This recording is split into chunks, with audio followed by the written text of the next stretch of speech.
तो सबसे पहले हम जो रूलर देखने वाले हैं तुगलक डायनेस्टी के, वो है घियासुद्दीन तुगलक। इन्हें घियात अल दिन तुगलक भी कहा जाता है, इन्हें घियासुद्दीन तुगलक भी कहा जाता है, या इन्हें गाजी मलिक भी कहा जाता है। अब ये जो है ये तुगलक डायनेस्टी के फाउंडर हैं, जिनका जो मोस्ट एक्सेप्टेड पीरियड माना जाता है वो है 1320 से 1325 एडी तक। इतना इनका पीरियड माना जाता है जब इन्होंने दिल्ली सल्तनत पे इन्होंने रूल किया, इनका रीन था ये। उसके बाद सबसे पहले इन्फॉर्मेशन आपको ये पता चल चुकी है कि घियासुद्दीन तुगलक या फिर गाजी मलिक ये फाउंडर है तुगलक डायनेस्टी के। ये 1320 में ही एसेंडेड द थ्रोन, ये आते हैं दिल्ली सल्तनत के सिंहासन पे 1320 एडी में।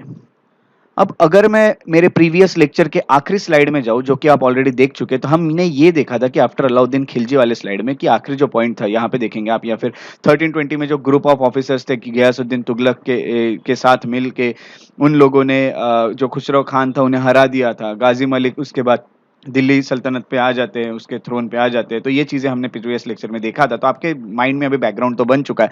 सो आपको ये पता है कि 1320 एडी का टाइम था जब घियासुद्दीन तुगलक बनते हैं दिल्ली सुल्तानत के सुल्तान। तो उसके बाद ये बात है कि he brought Bengal, Utkala, Odisha and Warangal under his control. तो उत्कल या फिर ओडिशा जिसे कहा जाता है, या फिर बंगाल देखेंगे या फिर वरंगल देखेंगे, ये सब उन्होंने अपने कंट्रोल में लाया। तो दिल्ली सल्तनत का यहाँ पे एक्सटेंशन था, काफी सारा एक्सपांशन हुआ था इनके वक्त। तो अभी धीरे धीरे दिल्ली सल्तनत एक्सपांड होते हुए हमें दिखा। उसके साथ साथ 1325 एडी में घियासुद्दीन तुगलक जो है इनकी डेथ हो जाती है in an accident while attending an event for his victories in Bengal. यहाँ पे ऐसा माना जाता है कि जब ये बंगाल में जब जीत गए तो एक इवेंट रखा हुआ था, उसमें एक वुडन पवेलियन बनाया गया था। वुडन पवेलियन जो था वो कोलैप्स हो गया और उस कारणवश घियासुद्दीन तुगलक की डेथ हो गई। ये मोस्ट एक्सेप्टेड जो रीजन माना गया इनके डेथ का, वो यही रीजन था।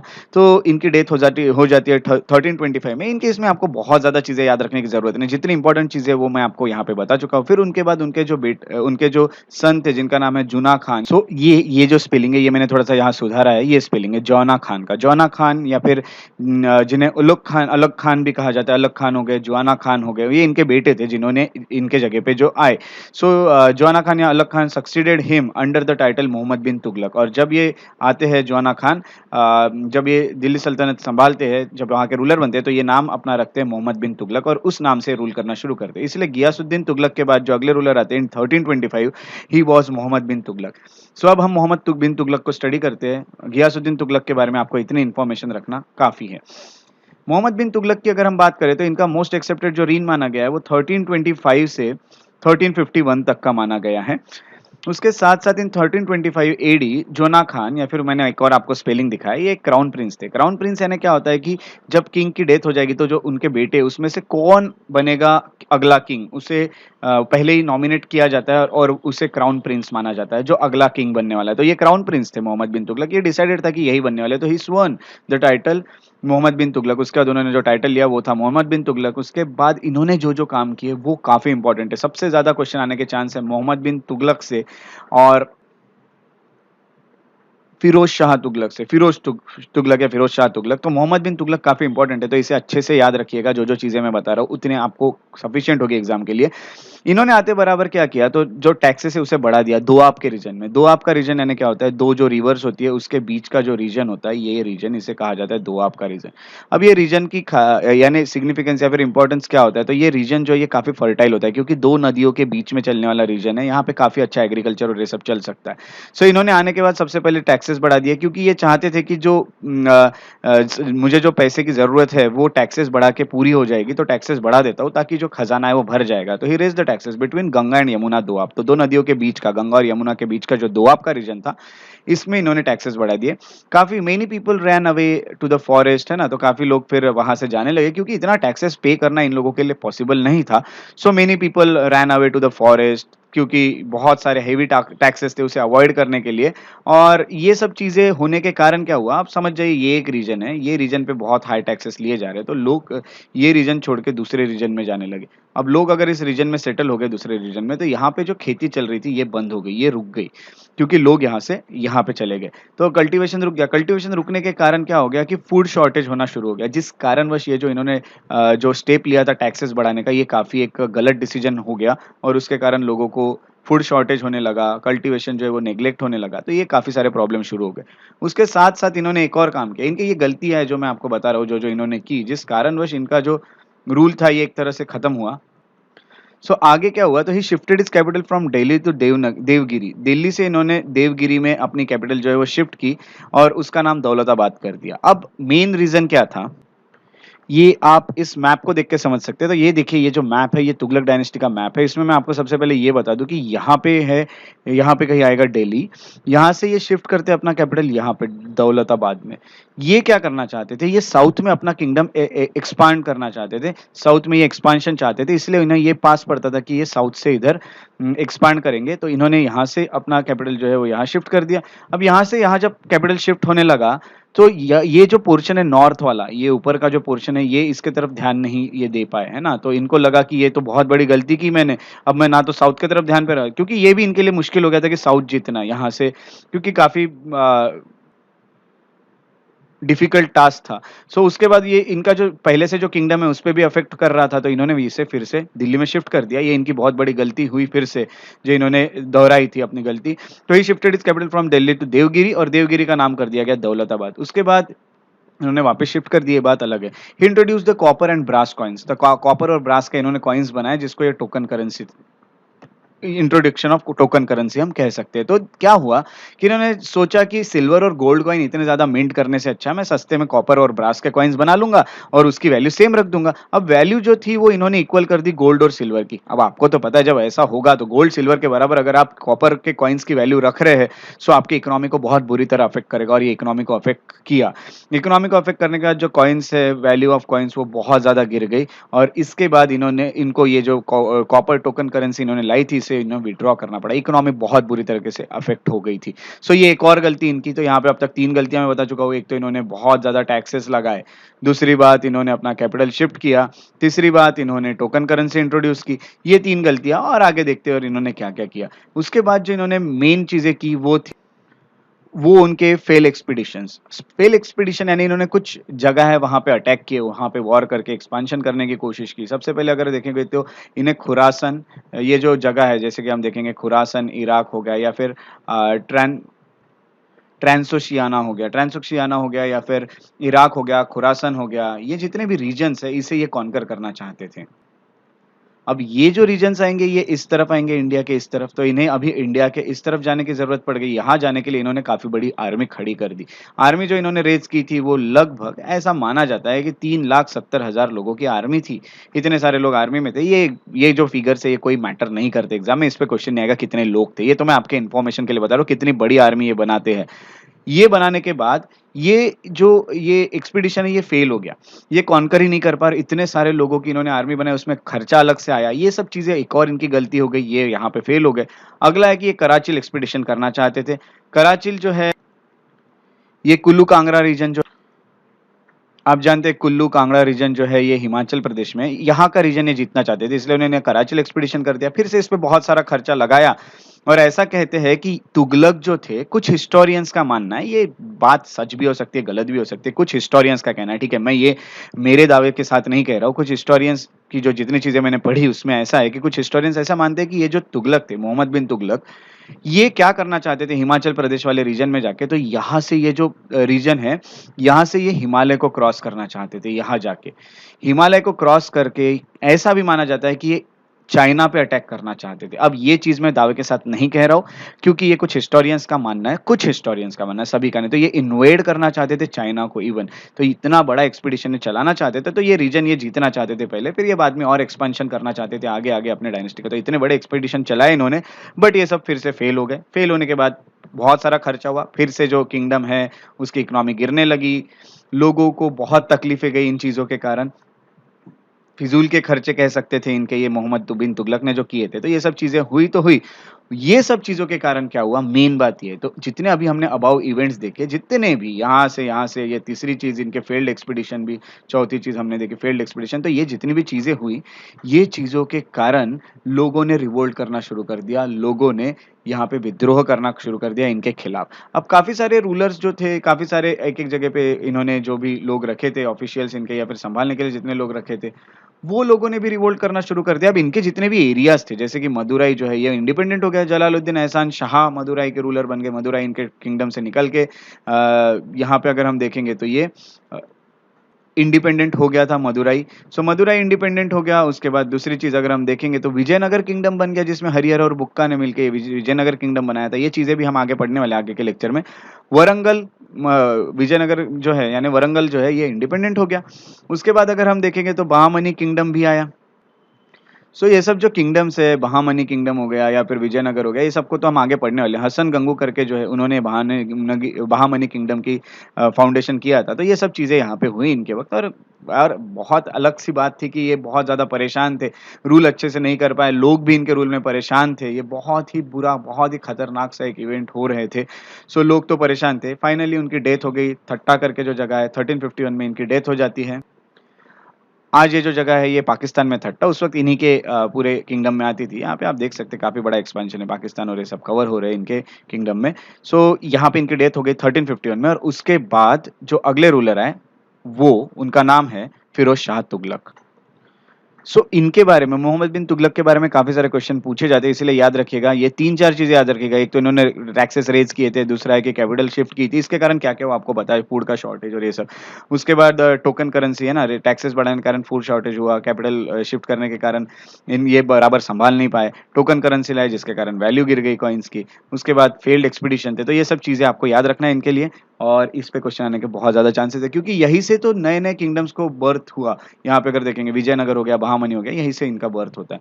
उसके बाद जो अगले रूलर हम पढ़ते हैं वो है फिरोज शाह तुगलक। फिरोज शाह तुगलक पे भी क्वेश्चन आने के चांसेस है। सबसे ज्यादा अगर तुगलक डायनेस्टी से क्वेश्चन आने के चांस की बात करें हम, तो मोहम्मद बिन तुगलक से, उसके बाद फिरोज शाह तुगलक से, इन दोनों से क्वेश्चन आने के चांस बहुत ज्यादा।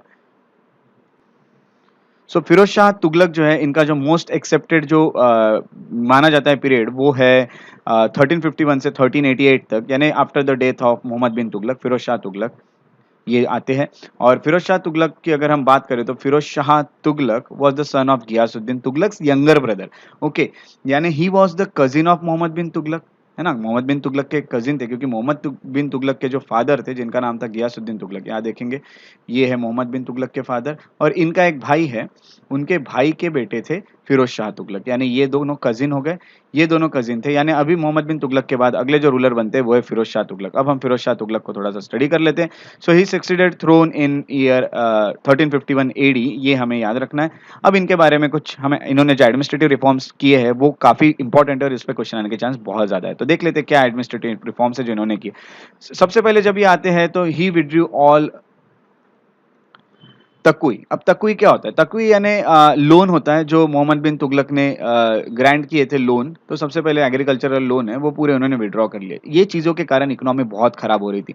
मोहम्मद बिन तुगलक संभाल नहीं पा रहे थे, तो फिर लोगों को लोन और ये सब देना इन्होंने शुरू कर दिया था। इन्होंने सबसे पहले वो विड्रॉ कर दिया तकुई जो था।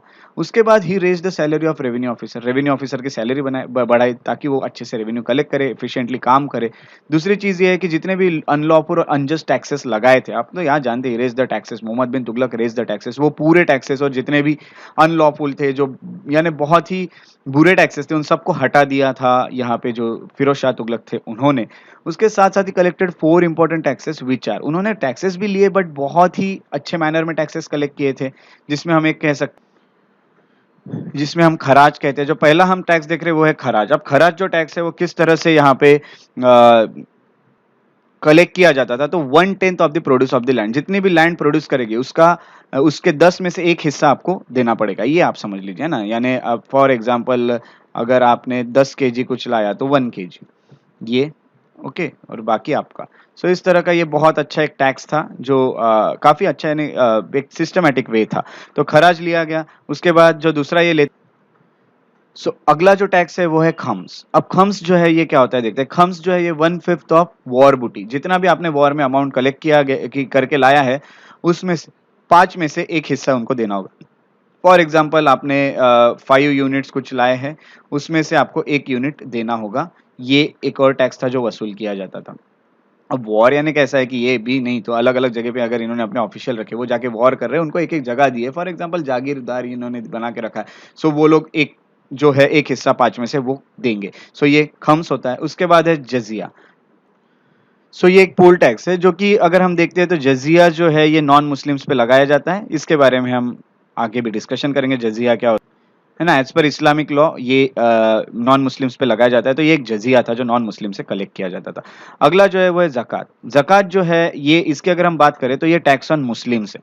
अब कुछ-कुछ स्पेसिफिक रिलीजन के पर्पसेस है उस वो अगर करना चाहते हैं तो उसके लिए कुछ टैक्स लिए जाएँगे मुस्लिम से, ये भी एक था ज़कात। सो ये 4 तरह के टैक्स इन्होंने लिए हैं, एक है खराज, एक है खम्स, एक है जजिया और एक है ज़कात। सो ये पूरे टैक्सेस इनके रहे हैं। जिसके थ्रू ये एक किंगडम जो है जो खराब हुआ था इसे वापस से ठीक करना चाहते थे। मोहम्मद बिन तुगलक के काफ़ी अफेक्टेड था तो ये उसे ठीक करना चाहते थे। इस तरह से इन्होंने टैक्सेस लगाना शुरू किया जो बहुत इंपॉर्टेंट है एग्ज़ाम पॉइंट ऑफ व्यू। उसके बाद इन्होंने काफ़ी सारे वेल्स बनाए, ब्रिजेस बनाए, डैम्स बनाए और काफ़ी इरिगेशन कैनल्स भी इन्होंने बनाए। और वो बनाने के बाद उन्होंने हक़-ए-शर्ब कहा जाता है या हासिल-ए-शर्ब कहा जाता है, वो है वाटर टैक्स। लोगों से वाटर टैक्स लेना शुरू किया। ठीक है भाई साहब, अगर आप हमें सर्विसेज़ दे रहे हैं तो हम वाटर टैक्स तो भरेंगे ही, क्यों नहीं भरेंगे? तो वाटर टैक्स लेना भी ठीक बात है, अगर उतनी सर्विसेज़ गवर्नमेंट दे रही है तो, वो इन्होंने वही किया। अब यहाँ जो खर्चा आया वो कुछ टैक्स अमाउंट में निकाला जाएगा बट डेवलपमेंट होगा।